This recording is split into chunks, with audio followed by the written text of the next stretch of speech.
Hello students, cell के इस chapter में अब जो हम टॉपिक करेंगे अब वो है हमारा ट्रांसपोर्ट। तो ट्रांसपोर्ट होता है हमारा दो तरह का होता है, मेडिएटेड और एक्टिव। तो ट्रांसपोर्ट होता क्या है बेसिकली, अगर हम इसको समझें तो क्या होता है। देखिए, जब आपने पानी पिया तो पानी को आपने सिप किया अपने मुंह से, और मुंह से जब हमने सिप किया तो हमारे सलाइवरी ग्लैंड्स एक्टिव हो गए और हमारा सलाइवा उस पानी के अंदर मिक्स होकर ईज़ोफेगस से होता हुआ हमारे स्टमक तक चला गया। ये क्या था? ट्रांसपोर्टेशन। तो इसी तरह जब आप खाना खाते हैं तब भी यही सेम प्रोसेस होती है। वो जो खाना है हमारा ट्रांसपोर्ट होकर हमारे स्टमक तक चला जाता है। तो ये जो ट्रांसपोर्टेशन की प्रोसेस होती है बड़ी फास्ट होती है, रैपिड होती है।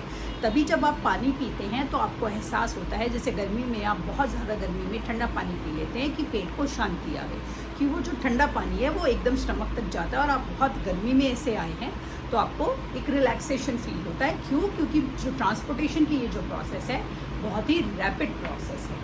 तो ट्रांसपोर्टेशन के बाद जो हमारा सेल काम करता है एक्टिव और मेडिएटेड ट्रांसपोर्ट में, ये अपनी एनर्जी को यूज़ करता है या एनर्जी को कई बार वो सेव भी कर लेता है। तो ये एटीपी की फॉर्म में करता है, जिसे हम बोलते हैं एडेनोसिन ट्राइफॉस्फेट। अब हमारी ना दो तीन प्रोसेस के नाम होते हैं, फैगोकाइटोसिस, एंडोकाइटोसिस और एक्सोकाइटोसिस।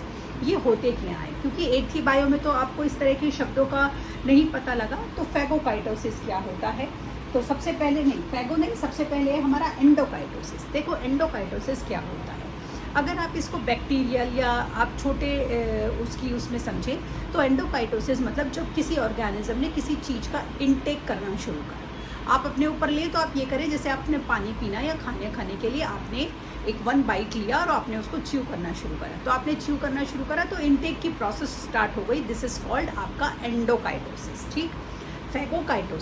फैगोकाइटोसिस हमारा क्या होता है कि जब आपने उसको पूरा खा लिया तो वो आपका गल्प करा आपने, तो वो ईज़ोफेगस से होता हुआ आपके स्टमक तक चला गया। दैट इज़ फैगोकाइटोसिस, कि अब वो जो खाना है ऑर्गेनिज्म ने एक्सेप्ट कर लिया। जैसे कि अगर हम एमीबर की बात करें तो उसके फॉल्स फीट होते हैं स्वेडियोपोडिया। तो वो क्या करता है, जहाँ उसको खाना दिखता है स्वेडियोपोडिया अपने आप उसके ग्रो कर जाते हैं और वो खाने तक जाता है और खाने को एनगल्फ कर लेता है मतलब कि अब उसने खाने को खा लिया। तो फैगोकाइटोसिस की खाना बॉडी ने एक्सेप्ट कर लिया। अब बॉडी ने क्या करा, उस खाने को डाइजेस्ट करा, जो बॉडी को उसमें से चाहिए था उसने उसको रखा, और जो नहीं चाहिए था बॉडी ने उसको बाहर निकाल दिया इस एक्सोकाइटोसिस। तो इस तरह से एंडोकाइटोसिस, फैगोकाइटोसिस और एक्सोकाइटोसिस का हमारा ये मतलब होता है। ठीक है। एक्सोकाइटोसिस को आप क्या बोल सकते हो? जो शरीर को नहीं चाहिए था, शरीर ने उसको बाहर निकाल दिया। ठीक। अब हमारी जो अगली टर्म आती है सेल के उसमें, वो आती है हमारी सेल वॉल। देखिए, सेल वॉल क्या होती है। अभी हमने ना पिछली क्लासेस में हमने कहा कि हमारी क्या होती है, एक सेलेक्टिवली परमिएबल मेम्ब्रेन होती है जिसे हम प्लाज्मा मेम्ब्रेन बोलते हैं। तो प्लाज्मा मेम्ब्रेन है सेलेक्टिवली परमिएबल। सेल वॉल ऐसी नहीं होती। सेल वॉल क्या होती है, रिजिड होती है और ये किसी की भी एंट्री और एग्जिट को अलाउ करती है। इसको कोई दिक्कत नहीं है, कोई भी आ जाए। तो सेल वॉल जो सेल के चारों तरफ उसने एक बाउंड्री क्रिएट कर दी, उसे हम सेल वॉल बोलते हैं। ये नॉन लिविंग होती है, फ्रीली परमिएबल होती है and is separated by the cell itself for the protection of its plasma membrane. तो सबसे बड़ी बात, सबसे पहली क्या, नॉन लिविंग है, इसकी एंट्री और एग्जिट इसने फ्री किया हुआ है। क्यों किया हुआ है? सेल खुद ये काम कर रहा है सेल वॉल के ज़रिए, ताकि वो अपनी प्लाज्मा मेम्ब्रेन को बचा सके, प्लाज्मा मेम्ब्रेन को खराब होने से रोक सके। तो इसलिए सेल अपने आप इसको यूज़ करता है। किसको यूज़ करता है? सेल वॉल को यूज़ करता है। ठीक है। तो जो सेल वॉल होती है ये हमारी सेल्यूलोज से बनी होती है। प्लांट सेल जो होते हैं उनमें ये एक काम करती है, डेसिकेशन ऑफ सेल। डेसिकेशन क्या होता है? देखो, जो सेल के अंदर से वाटर का लॉस होता है ना, उस वाटर के लॉस के लिए हम जो टर्म यूज़ करते हैं उसे हम डेसिकेशन बोलते हैं। तो जो सेल वॉल है, सेल वॉल के ज़रिए डेसिकेशन की प्रोसेस को बैलेंस करता है ताकि प्लाज्मा मेम्ब्रेन को वो बचा सके। ठीक है। ये सेल खुद अपने आप का। अब जो हमारा सेल वॉल होता है वो टर्जिडिटी होता है, सेल को एक मैकेनिकल स्ट्रेंथ देता है, रिजिडिटी देता है, एक पर्टिकुलर हम बोले कि उसकी शेप और साइज़ को एक मजबूती देता है। सेल्यूलोज से बना होता है हमारा ये। और एक ना हमारा जो सेल होता है, जैसे कि ना अभी हमने ऑस्मोसिस की प्रोसेस करी थी, जिसमें हमने देखा कि जब हमने उन सीड को बिना पानी के रखा तो हमने कहा वो ना श्रिंक हो गया उनका ऊपर का लेयर, ठीक है, आउटर लेयर ऑफ राजमा या जो चना हमने करा था।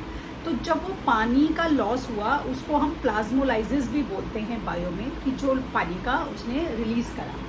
तो जो सेल होता है हमारा, सेल का वॉल होता है, इस पानी के लॉस को बैलेंस करता है सेल वॉल के ज़रिए सेल, ठीक है। ये काम होता है हमारा सेल का। इसके साथ साथ टर्जिडिटी देगा उसको, रिजिडिटी देगा उसको, ये सारे काम करेगा। अब आता है सेल का न्यूक्लियस। न्यूक्लियस क्या होता है? न्यूक्लियस जो होता है किसी भी सेल का सबसे ज़्यादा डेंस पार्ट होता है। डेंस मतलब जितना भी सेल का जो वेट होता है वो उसके न्यूक्लियस की वजह से होता है। तो जो न्यूक्लियस होता है इसके चारों तरफ 2 मेम्ब्रेन होती हैं, और ये इस तरीके से मेम्ब्रेन एम्बेडेड होती हैं कि हम इन्हें बोलते हैं कि ये ना न्यूक्लियस का एनवलप है। जैसे आप एनवलप के अंदर कुछ रख देते हो, जैसे आपने पैसे रख दिए या आपने अपना कोई कुछ भी रख दिया, कुछ भी सामान रख दिया, तो न्यूक्लियस के चारों तरफ हमारी 2 मेम्ब्रेन होती हैं, और ये इस तरीके से एम्बेडेड होती हैं कि ये ऐसे एनवलप का काम न्यूक्लियस के चारों तरफ कर रही हैं। तो ये न्यूक्लियस के चारों तरफ ये 2 मेम्ब्रेन एम्बेडेड होकर न्यूक्लियस को प्रोटेक्ट करने का हमारा काम करती हैं। तो जो ये मेम्ब्रेन होती हैं हमारी, ये ER सिस्टम होता है हमारा, इसे भी हम करेंगे एंडोप्लाज्मिक रेटिकुलम, उसके ज़रिए जो है ये सेल को प्रोटेक्ट करने का काम करता है। न्यूक्लियस के दोनों चारों तरफ होती हैं 2 मेम्ब्रेन न्यूक्लियस की, ठीक है। तो ये जो हमारी मेम्ब्रेन होती है न्यूक्लियस को प्रोटेक्ट करने का काम करेंगी। अब न्यूक्लियस हो गया जो सेल का स्फेरिकल डेंस पार्ट है, जिसकी वजह से सेल का सारा वेट है। अब आते हैं हमारे क्रोमोसोम्स। तो देखिए क्रोमोसोम्स क्या होते हैं। क्रोमोसोम्स हमारे वो सब्सटेंसेस होते हैं जिनके अंदर आपका सारा का सारा हेरिडिटरी इंफॉर्मेशन होता है। हेरिडिटरी क्या होता है? जो भी कैरेक्टरिस्टिक्स आपको आपके शरीर के, आपके रंग के, आपकी बॉडी के, आपकी आँखों के रंग, बालों का रंग, आपका शरीर की लंबाई, आपका शरीर का स्ट्रक्चर, जैसे कि कुछ पर्टिकुलर हम बोलते हैं जेने कि उसको कुछ पर्टिकुलर क्रॉनिक डिसीज़ हैं या उसका particular type of blood group है इंसान का, ये सारी की सारी चीज़ें जो होती हैं आपको अपने एंसेस्टर्स से मिली होती है, जिन्हें हम फोर फादर्स बोलते हैं। ये आपके पेरेंट्स, आपके ग्रैंड पेरेंट्स और उनके भी पेरेंट्स, ग्रैंड पेरेंट्स, इस तरह से ये चलता रहता है। तो ये आपके बॉडी के अंदर होते हैं। अब ये जो हेरिडिटरी इंफॉर्मेशन है क्रोमोसोम्स, ये दिखने में होते कैसे हैं? जैसे आप देखेंगे कि जो धागा होता है, रील का धागा, वो धागा जिससे आप अपनी शर्ट के बटन या सारी चीज़ें या कपड़े की सिलाई करते हो, तो ये धागे जैसे बहुत छोटे छोटे स्ट्रक्चर होते हैं, बहुत ज़्यादा इंफॉर्मेटिव होते हैं, बहुत ज़्यादा इम्पॉर्टेंट होते हैं, क्योंकि आपसे रिलेटेड सारी इंफॉर्मेशन इन्हीं के अंदर होती है। तो किसी भी इंसान के अंदर क्रोमोसोम्स जो होते हैं, ये 23 पेयर ऑफ क्रोमोसोम्स होते हैं हर इंसान के अंदर। तो 23 पेयर ऑफ क्रोमोसोम्स होते हैं जिनके अंदर आपके एंसेस्टर से रिलेटेड आपकी सारी की सारी इंफॉर्मेशन छुपी होती है कोडेड भाषा में। इसको मैं बोलूँ तो ऐसी भाषा में, कोडेड भाषा में, जिसे कि डॉक्टर्स या साइंटिस्ट ही समझ सकते हैं, क्योंकि हमारे पास वो नॉलेज नहीं है कि उस कोडेड भाषा को हम डिकोड कर सकें। तो वो जो सारी इंफॉर्मेशन है हमारे क्रोमोसोम्स के अंदर छुपी होती है, कि हमें किस तरह का हमारा ब्लड ग्रुप होगा, किस तरह का हमारा स्किन का कलर होगा, ये सारी चीज़ें जो हैं हमारे क्रोमोसोम्स के अंदर होती हैं। तो क्रोमोसोम्स जो होते हैं हमारे 2 तरह के सब्सटेंसेस से मिलकर बने होते हैं। DNA, आपने बहुत बार सुना होगा कि जब आप कोई भी ना इस तरह का CID या कुछ इस तरह का डिटेक्टिव सीरियल देखते हैं, तो फॉरेंसिक एक्सपर्ट्स को कई बार जो एविडेंसेस कलेक्ट करते हैं तो वो बोलते हैं हमें बाल मिल गए या किसी का नाखून मिल गया, इससे हम DNA मैच करेंगे। DNA मैच करके ये पता लगाया जा सकता है कि वो उस आदमी की सारी इन्फॉर्मेशन जो है कि कौन कौन उस आदमी से रिलेटेड है, मतलब उस आदमी की बेसिक इन्फॉर्मेशन DNA से, वही स्किन के रंग, बाल, उसके पेरेंट्स, उसके पेरेंट कौन हैं, उनके इस तरह की सारी इन्फॉर्मेशन निकाल ली जाती है। डीऑक्सीरिबोन्यूक्लिक एसिड, तो क्रोमोसोम का पहला कंपोनेंट DNA, और आपने DNA का नाम बहुत बार सुना है। दूसरा कंपोनेंट हमारा क्रोमोसोम का होता है प्रोटीन। जो प्रोटीन होते हैं ये होते हैं हिस्टोन्स और हमारे एसिटिक प्रोटीन्स। तो जो हमारे ये डीएनए होते हैं, क्रोमोसोम्स होते हैं जिनमें डीएनए होते हैं, इनमें हमारा सब्सटेंस होता है क्रोमेटिड्स। क्रोमेटिड्स हमारा क्या बताता है? सेल के डिवीज़न को बताता है। देखिए, मैंने आपको बोला कि हम सबके अंदर क्रोमोसोम्स हैं 23 pair of chromosome. 23 pair of chromosomes मतलब 46 क्रोमोसोम्स होते हैं।